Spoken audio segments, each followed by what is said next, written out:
Hello, spooky friends, and welcome to another episode of Storytime with the Scariest Podcast. Woo! I'm Robin Grace, and this is Adam Diaz. Hello. And we're here to read Homegrown Horrors back to you. What are Homegrown Horrors? Oh, wow. You've switched this up.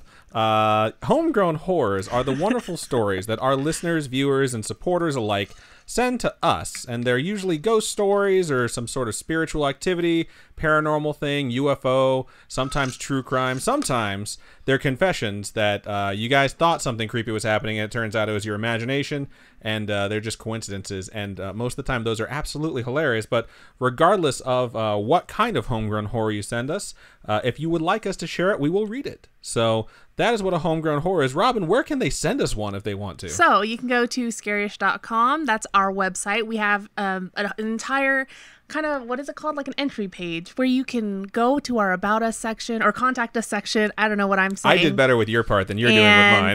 So you go to the Contact Us, and there's just an entry form, and you fill it out and send us your story that way, and we'll get it in our email. You could email us, storytime@scariest.com. We have a Facebook, facebook.com/scariestpodcast, and a whole bunch of other social media platforms that you can reach us at. And you can get to all of those from our website, scariest.com. Very true. Really quickly, Twitter is @ScarishPod. Instagram is @ScarishPodcast. We got a bunch of stories this week through Instagram. It's weird how it ebbs and flows depending on like what social media site we're going to get stuff through. But we got a bunch from Instagram because we have to copy it, put it into an email, and then send it to ourselves. Yeah. So I'm always just like, damn, like we're getting a lot of stuff from Instagram. Like these are a lot of hard work. But either way, however it works for you folks, we appreciate everything that you send us. We also appreciate everyone joining us right now live over at youtube.com/scarish or twitch.tv/scarish podcast. We do record these episodes live Wednesdays, 6:30 p.m. Pacific Standard Time. And you can join us, listen to us read them. And then between stories, we actually chat about what we thought about the emails and talk about a bunch of other stuff. One of our frequent listeners/viewers usually jumps in and gives us a question of the week that we all debate about, and it's usually something silly, but it's a fun time. But yeah, I think we're going to go ahead. We're doing 4. We've talked about that a couple of times. Yes. So. I also want to give a shout out to the Snarked for subscribing for 10 months in a row. Thank you very so much. Shout out to Ghost Dunk, who just followed us on Twitch. I will say I know Ghost Dunk personally. How did it take you so long, bro? But honestly, you're one of the more supportive. You're one of the most supportive friends that I have. So love your face. But that said, I think we're going to jump into our first story of the night. Does that sound about right? Yeah. All right. Before we do that, I'd like to point out a couple of things. Shout out to Spooky Mom for still editing these, even though she is on vacation back in the homeland of Northwest Indiana. The homeland. That said, I would also like to give a suggestion to the folks who sent us their stories. You don't have to send them twice, because we had one that was sent over to her to edit. She sent it back and she said, you read this one last week. And it turns out it was like edited a little bit, but like sent in twice to the point where it looked different, but all the content was the same. So we're going to have one story that has not been proofread, which I am actually about to read. So for those of you watching live, Godspeed. If I trip over this a little bit, that's why. For those of you listening, I've edited this, and even if it might sound like he was a ghost, it's me just like taking out all the mistakes I made and like makeshifting a sentence together with certain verbiage, which I do from time to time. So is there a ghost in there? I don't know. I have no idea. I just know that it's from someone named Edith, and it starts out like this. Hi, Robin and Adam. Hello. Hello. And it says, I'm not sure who's going to be reading this. It's Adam. Shout out to Ghost Dunk, my friend, who I just guilted into subscribing with his own money to our channel. Thank you so much. Appreciate you, man. The email goes on to say, my name is Edith. I'm from Oklahoma, and I just started listening to your podcast on Spotify. Shout out Spotify. And I'm hooked. Anyways, I have a story, but it's quite confusing, so I'll try to give as much detail as I can. Of course, the confusing story is the one that hasn't been proofread. So, continuing on. When I was about 4, we used to live in an apartment complex, and in parentheses it says, as in we, I mean my 3 older sisters and my mom. The apartment was small. It only had 2 rooms and a bathroom. My sisters shared a room, and I slept with my mom. My mom's room had a balcony with sliding doors. One day, my mom headed for work around 6 a.m. In parentheses, she worked in a hotel across the street. My 2 older sisters were in charge of taking care of me, but as teenagers, they were still sleeping. Well, let's be real. It's 6 a.m. Like, I'm 34, and I still sleep at 6 a.m. unless I absolutely have to get up. So it's understandable. So these teenagers are still sleeping at 6 a.m. To pass the time, me and my sister Vanessa, who was 7 at the time, decided to play hide and seek at 6 a.m. Sounds fun. Sounds terrifying. Sounds like a solid plan. Well, I mean, it's better than playing with a Ouija board, I guess, at 6 a.m. But okay, let's see what happens that in here. My story. Right? Is that a Ouija board story? Yeah. Wow, way to read ahead. Sorry. So, they're sleeping, hide and seek time. She started counting, so I went to go hide. I hid next to my mom's bed by the sliding doors, and I guess I fell asleep waiting for my sister to find me. Because when I opened my eyes, Vanessa looked concerned and decided she didn't want to play anymore. I wasn't sure why, but that's all I remember. That night at dinner, Vanessa told my mom that I scared her. None of us knew what she meant. She started telling us that while we were playing and she got done counting, she heard me talking to myself. So she went to my mom's room and found me sitting down, grasping the air as if I was giving someone a massage. She was calling my name, but I didn't answer. I just kept talking to myself. She couldn't quite make out what I was saying, but she did hear that I was talking about red birds, and then I just stopped as if I woke up from a deep sleep. My mom knew what happened. My grandma died when I was 1, so I never really met her because she lived in Mexico. Before she died, she said she wanted to get to know me, but that never happened. My grandma's favorite animal was birds, especially red ones, and she loved when people gave her massages. I think everyone loves when people give them massages too. Apparently.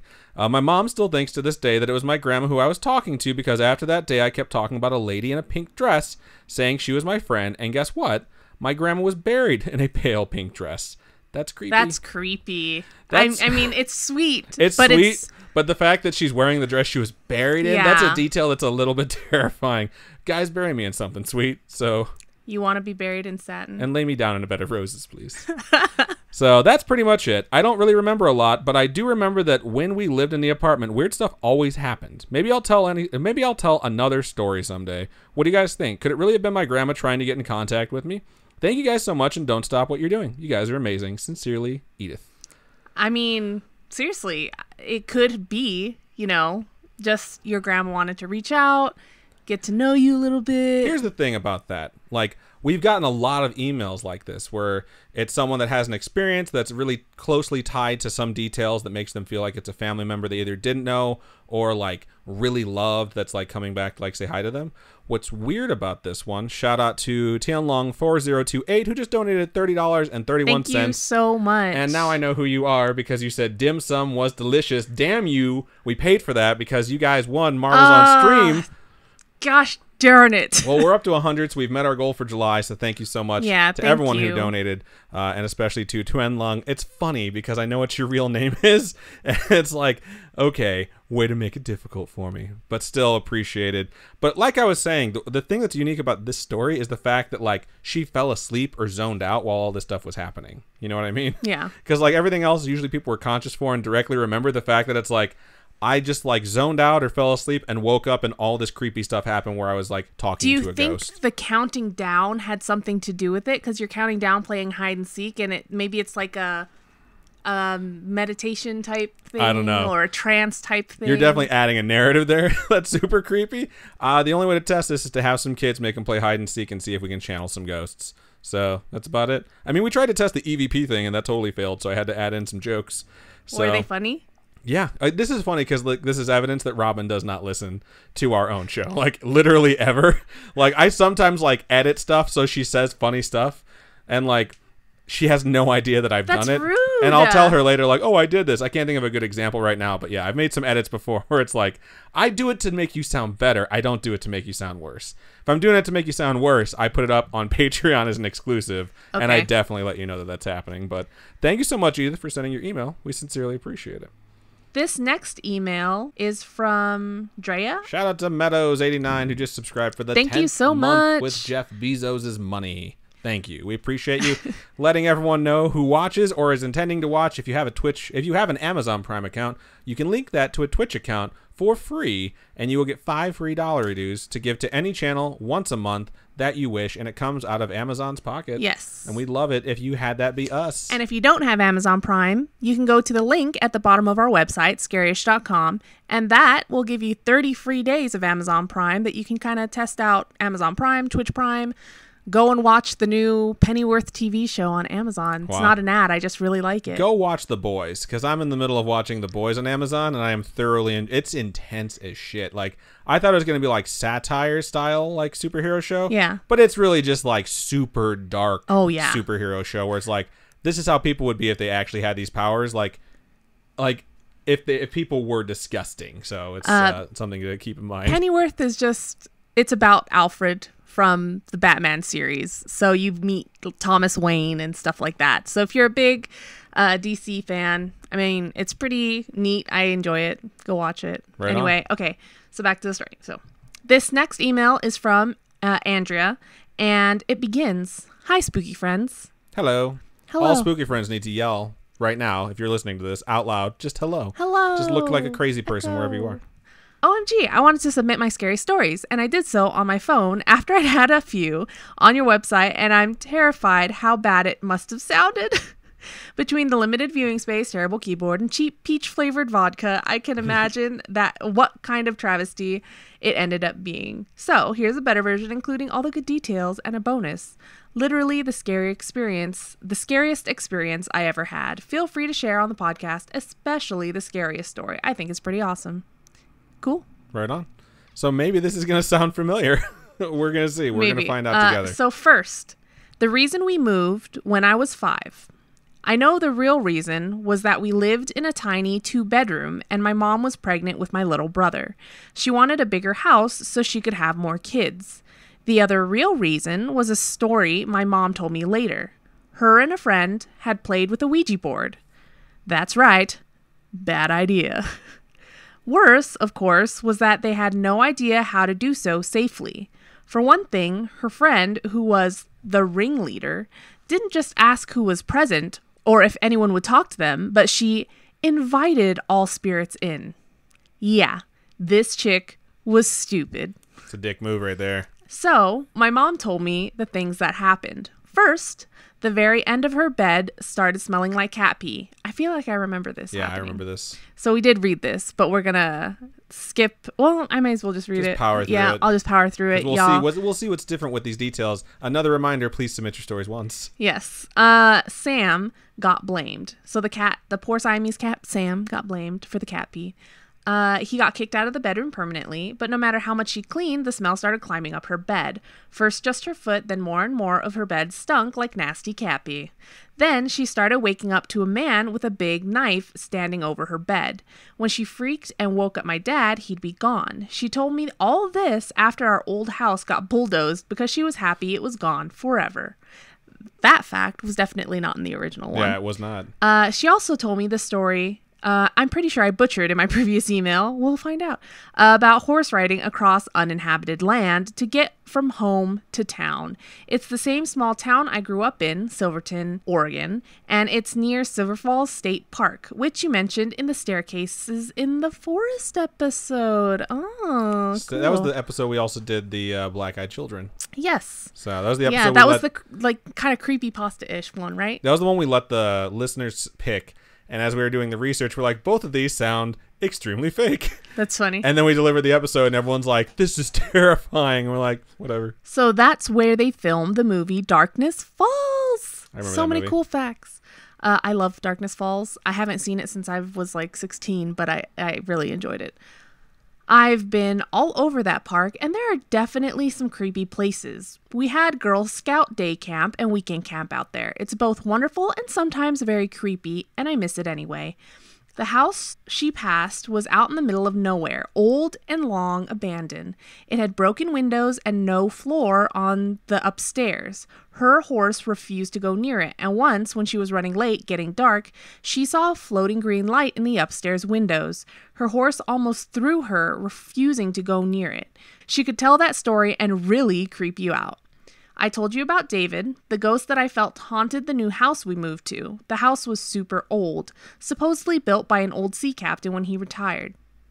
I feel like that's just the story that people say, that it's an old sea captain built it. Well, you just toss in like there's an like old sea captain or or a widow pirate. lives there waiting for the old sea captain to return from sea.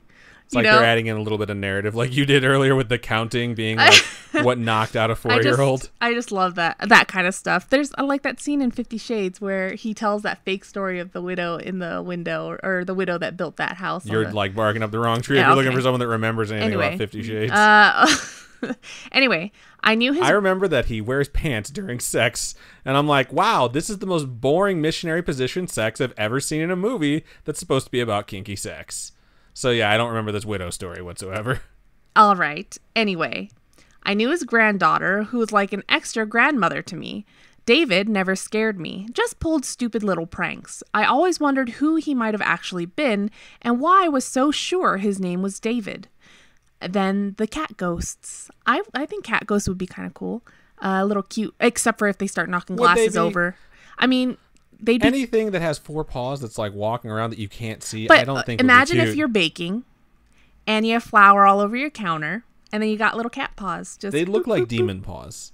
Plus, No, you they like feel don't. stuff brush up against your legs all the time, and it's not cute if it's invisible and dead. I'm just saying, like, it's like saying children's laughter is adorable until you hear it disembodied, and then all of a sudden it's the most terrifying thing in the world. Legit. Okay. So I can't remember if I told you about the cats. After my precious kitty, Me King, because he had an attitude like he was the king of the house and was Siamese, and that sounded Asian-y. Me King. Wow. I get it.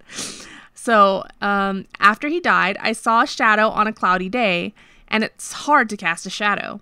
I saw it move up the wall along the stairs to another wall at a 90-degree angle, around a wall into my room, along a few more walls at 90-degree angles, and into my closet. The same path my Me King would take whenever he came up into my room. He'd always run into the closet, then decide if it was safe to come out. I knew it was him and that he hadn't actually really left me. I was sad that he was gone, but happy to know he still felt his place was with me. A cool side note, my husband has also seen a ghost cat. He saw a ball of fuzzy white light on a dark night in the hallway. I remember that part. Yes, after his family's cat had passed. He just knew it was his kitty. It's a cool thing we share that we think is really cool. I agree. Cat ghosts are neat. Adam doesn't think so. I didn't say that. This next one's... I said that if you didn't think it was... If you just saw, like, paw prints showing up in the flour while you were baking, you'd be terrified. I think that'd be cute. I'd be like, oh, hey, ghost cat.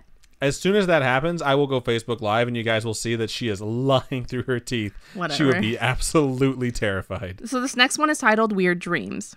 When I was younger, I used to have a sort of recurring dream, or a recurring character, or possibly a real person. Back then, I was convinced it was a real person somewhere in the world. I'd have these incredibly intense dreams that would affect me for days afterwards.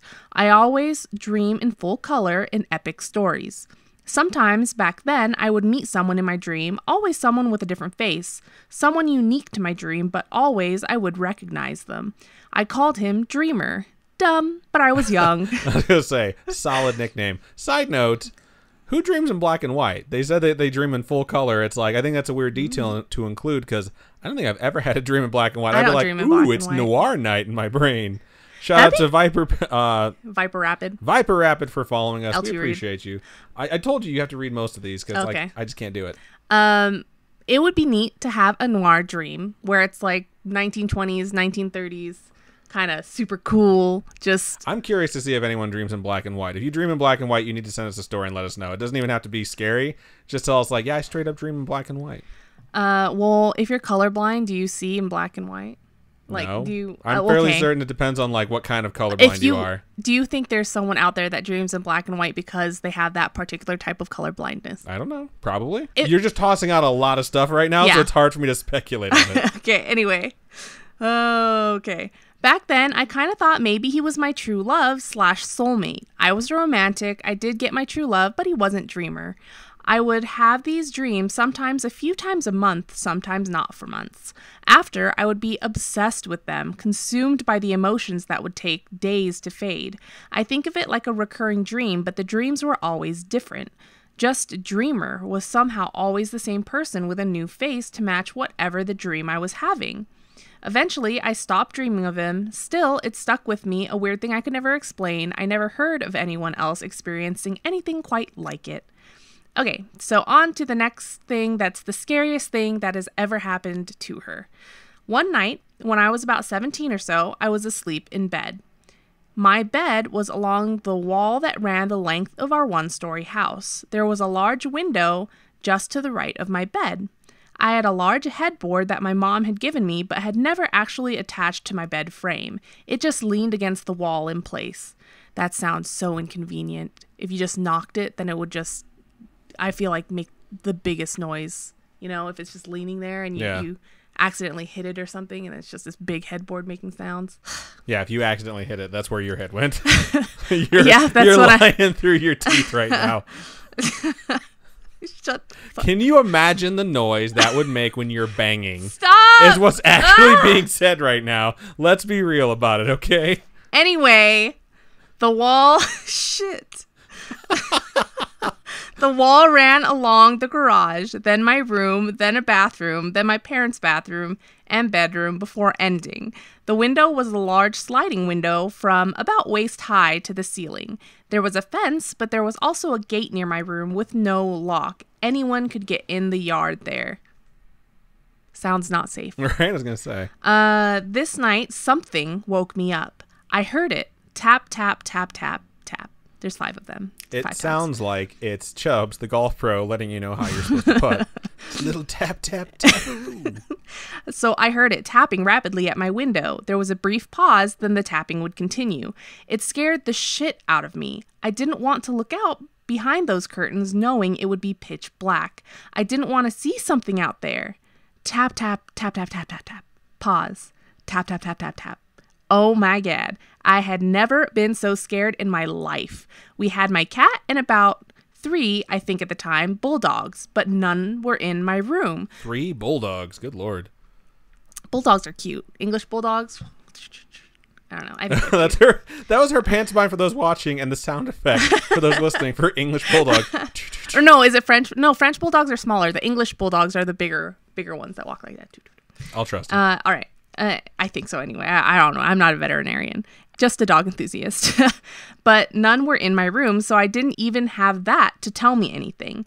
The bulldogs were asleep in the garage. My cat was who knows where. The tapping continued, paused, more tapping. I tried to listen hard to trace the sound more exactly, and as I did, I slowly began to realize it wasn't coming from my window. It was coming from my headboard.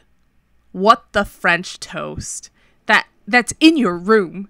I was gonna say, it turns out it was in the house. That's always like the call's coming from inside the house. Exactly. You get where I'm going. Here's where you're going to be annoyed. My headboard was vibrating against the wall because the bulldogs in the garage were sleeping against the wall, snoring so hard they were making the wall vibrate. I thought a freaking murderer or something was out there going to kill me, but it was the real Omen babies snoring. That's adorable. That's hilarious.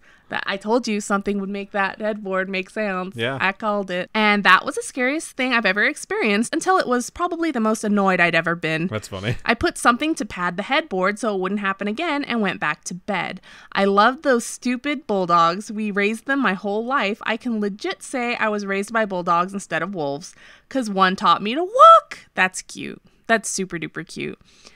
Anyway, I hope this is a little more coherent and more complete. I feel like I left out the Ouija board story in the original email, which was the whole damn point of why we moved. That's funny. If I didn't, well, at least I got the rest of this out, especially that last story, which is my favorite. By the way, Adam, you totally remind me of my husband sometimes, especially when the motorcycles go by, because he does the same thing. Sort of when he sees a stupid fancy car. That's funny. He always mentions how he drives a small, modest car because, of course, he doesn't have to compensate for any deficiencies of his own. Hashtag Big Dig Club. Hashtag headboards? No. Robin, your taste in TV ranges from awesome to head shake. I love it when you mention Buffy, but I still love Firefly best. Still catching up, listening at work. Thank you for keeping me from dying of boredom. And the rest is just for us. Boop. Thank you so much, Andrea, for that email. Appreciate you. Thank you so much. Hold on. Keep on creeping on and keep flying, Shade Siren, a.k.a. Andrea. Right on. I will say my favorite line of that is I think it's funny that they referred to your taste from awesome to head shake because I 100% agree. It's just so all over the place, but it's because she watches like everything. She's a connoisseur of the good and the bad. I feel like you have to be that though. Like if you want to say that you like certain things or defend them, you have to also like imbibe the other stuff to make sure that it's not very good. When you do that, you find like gems. You know what I mean? Yeah. It's how a lot of people find shows that get cult followings. But it's a really good story. I really appreciated the fact that it was just doggos snoring that was causing like the vibration. Yeah. I think that shit's absolutely hilarious. I was thinking it was gonna have to do with the gate that wasn't locked. That maybe it was like. Turns out it was a red herring. Tapping. Yeah, that's what it was. Because I thought it was going to be like tapping of the gate or something like that. It's a detail to throw us off.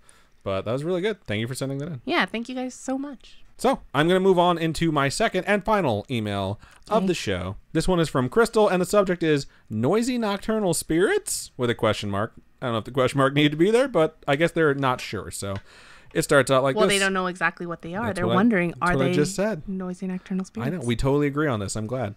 And it starts out like this. Hi, Robin and Adam. Hello. Hello. This experience took place when I was 15 years old, around the year of 2000. And with some quick math, I know we're almost the same age. I was visiting, I said that, that's not an email. I was visiting my sister, who was 11 years older than me. And through some quick math, I can't figure that out because I really don't want to. She and her boyfriend at the time, this is like one of the things you'd see on the math test, like, if so-and-so was 15 years old in the year 2000 and her sister was 11 years older than her, how old is her older sister in 2019? Just go ahead and tweet at us if you get the answer.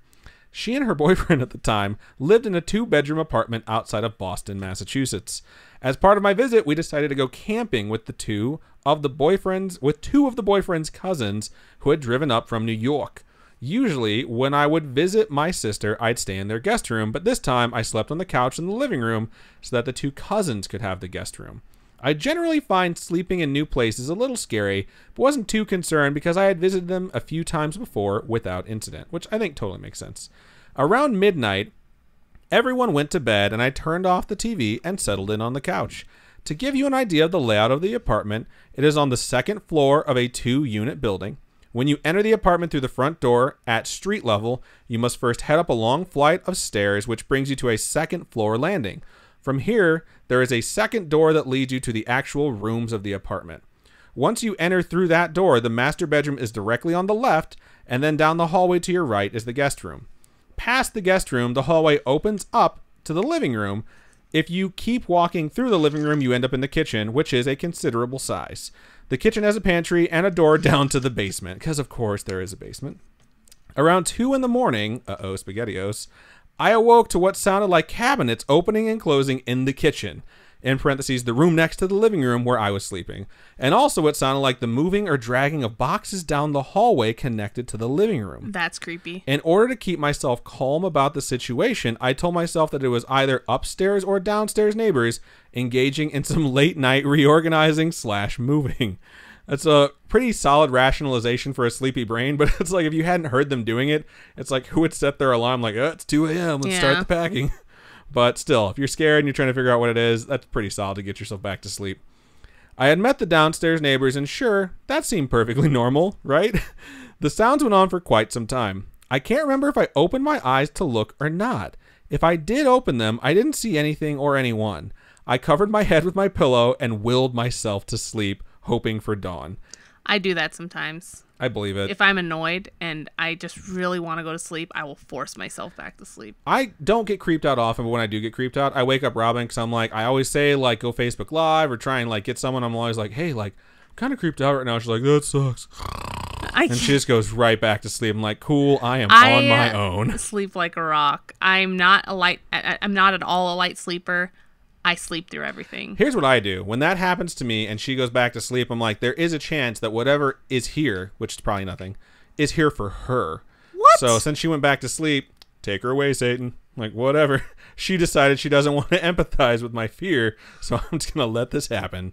And then I go back to sleep and I sleep peacefully through the rest of the night. Wow. But I always like reach over when I wake up. I'm like, oh, it didn't take her away. Cool. We're good. All right. So getting back to it. It eventually worked, and I woke up some time later to sunshine and the daytime sounds of children playing outside. That day, we left for the campsite. We set up our tents, and as it got dark, we started the fire for marshmallow roasting. While sitting around the campfire that evening, my sister casually brought up that their apartment was haunted. What? She told us a couple of creepy experiences she had about hearing footsteps in the hallway. Totally not expecting the conversation to take this turn, I told her about my experience in the living room the night before.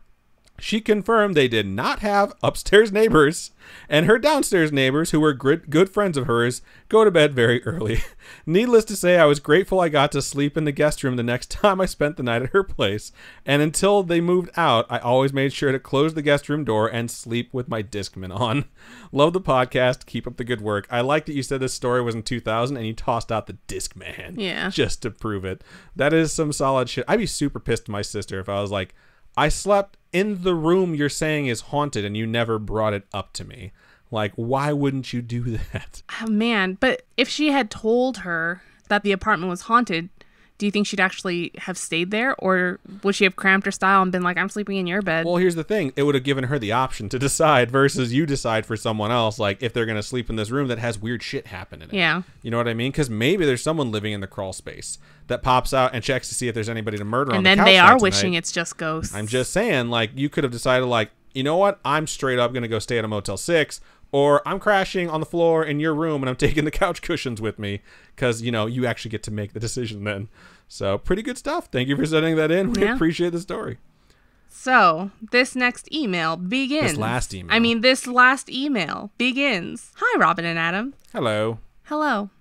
I thought it was time for another spooky/funny story. Growing up, we treated my parents' best friends as our aunt and uncle and considered their kids as our cousins. They didn't have much luck with their homes. Many of them had been old and creepy. They were not very well off. Neither were we, but our homes were always in much better condition. My uncle was always after his get-rich schemes and had done a lot of gold prospecting in the abandoned gold fields of the Pyrenees Ranges in Victoria, Australia. Do you have any people you know like that are get-rich-quick schemers? Like, I know so many people, like, from places that I've worked or people I'm related to who are always looking for, like, some pyramid scheme that they know is a pyramid scheme, but they pretend it's not a pyramid scheme to get rich, you know? Yeah. After months searching, he finally located an old mine that still had plenty of gold in it to extract. My aunt and uncle made the decision to quit their jobs and work the gold mine full time. To do this, they needed to move their family to the country town of Avoca, and even then, they could not afford to live in town. They found an old farmhouse about 15 kilometers or 10 miles out of town that they could afford. You guessed it, it's spooky as all heck. One weekend, my family was visiting. Us kids were meant to be up in the front rooms playing, while our parents were having drinks and were discussing weird things that had been happening since they moved in. I already don't like where this is going. That's hilarious. We heard them all talking and, of course, snuck closer to hear them talking. Stories abounded about how the old farmer had hung himself from the tree at the back of the house and how they couldn't use one of the rooms as they couldn't heat it up no matter how hard they tried. Then my aunt told of how things move around in the room without anyone being in there. It's a person living in the attic. Or it could be like a house that's not level since it's It's so like a dilapidated ghost. and run down. One of my friends told me like he joined like a ghost hunters club in Northwest Indiana. Yeah. And like they told him like the number one tool you're going to use in your kit is a level because most of the time people's houses aren't level or shelving isn't level or a desk isn't level and that's why things are moving or falling and no one checks that. Huh. So I think about that every time someone says stuff moves around a room. My uncle picked up a log and threw it on the open fire. Obviously, everyone was on edge. All of a sudden, there was a loud popping noise, and all the adults started screaming, which of course made all us kids start screaming. The log that they threw on the fire had spiders' nest in it. Oh my god. And it had popped due to the heat, and hundreds of baby spiders had come running out of the fire. Still, this is my nightmare you're describing right now. Still scary, but so much more because of the stories we had all just heard. My dad and uncle killed the spiders, and we left soon after to go back to our motel. The night remains very vivid in my mind, and it was 40 years ago. Thanks again for all you do, Carrie. That's absolutely terrifyingly hilarious. I think Carrie is watching right now over on YouTube. Really? Yeah, I think so. I think she was the one that shouted out the other folk who said that they were 50. So that is hilarious. I cannot fucking imagine what I would do if a spider sack popped in a fire and a bunch of baby spiders come running out. What I'm picturing is the movie Arachnophobia when that giant spider's on fire and still running around. Yeah. Except like thousands of them. So that is absolutely terrifying. I hate spiders. So here's the thing about homegrown horrors, about scary-ish in general. We do paranormal stuff. We're primarily a paranormal podcast. But I have covered like extinction level events with like Yellowstone where it's like, that's just straight up science. You know what I mean? So it's only a matter of time before I start getting to, I don't know, phobias, which are going to get kind of creepy because I have several of them. So that was a really, really good email, Carrie. Thank you for sending that. Yeah, thank you so much. I think that's hilarious. It is. So good stuff. Pretty solid episode, I'd say. I'm going to go ahead and switch us back to the main camera while I get Marbles on Stream closed out. Hold off on doing the outro because it's like My fan is just churning right now. I don't know what it is about that thing. Shout out to Sock Dogs, who subscribed over on YouTube while we were doing that. Thank you so Didn't much. pop up or I didn't notice it. Either way, we appreciate you subscribing. Thank you. But yeah, I think it was a pretty solid episode. Thank you so much, everyone who sent in your stories. We appreciate all of you. Thank you to everyone who watched live. If you want to watch us record these live, Wednesday, 6:30 p.m. Pacific Standard Time, youtube.com/scarish or twitch.tv/scarishpodcast. Yep. If you want to send us your story, email storytime@scarish.com, or you can hit us up on any of our social medias, facebook.com/scarishpodcast. Twitter is @scarishpod, Instagram is @scarishpodcast, or of course, go to scarish.com, our website, click on contact us, fill out the form, send it directly to us. Pretty good stuff. We appreciate all of you. Appreciate all of the support that we get. Robin, if folks wanted to support us financially, how can they do so? You can go over to patreon.com/scarishpodcast. Those are monthly donations. We have a whole bunch of different tiers. Right now I have a promotion going on for summer merch. I really like the new summer design. You can also see the new fall design. We're going to have my favorite design we've ever had. I'm so excited. Yeah, we're going to have this really cute thing that I hope I can get done. But this fall season is going to be a little different because I'm going to design a whole bunch of different horror icons. So it's going to be like horror ghosts, sort of, kind of, little different horror characters. But all our Patreons that are Badge of Honor tier and above are going to get randomly given one out of all the different horror icons that I make. So I already posted one. I think it's really cute. I'm really proud of it. It's super adorable. But you guys can go, if you join us on patreon.com, you guys can check it out. Patreon.com/scarishpodcast. Tiers start at $1. Any help helps. And you can go to ko-fi.com/scarishpodcast. Those are one-time donations. All those donations help us upgrade our studio setup. And we're going to need a new computer here soon. So hopefully it's just an additional computer that we can live stream on and we can just use this laptop to read the emails. I'm hoping that it's not the case that something is going to go out, but we're kind of trying to hope for the best, prepare for the worst. I'm knocking on wood over here. Yep.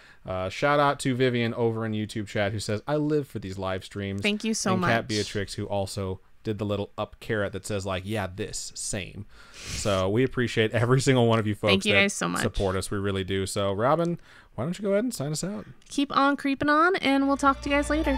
Bye.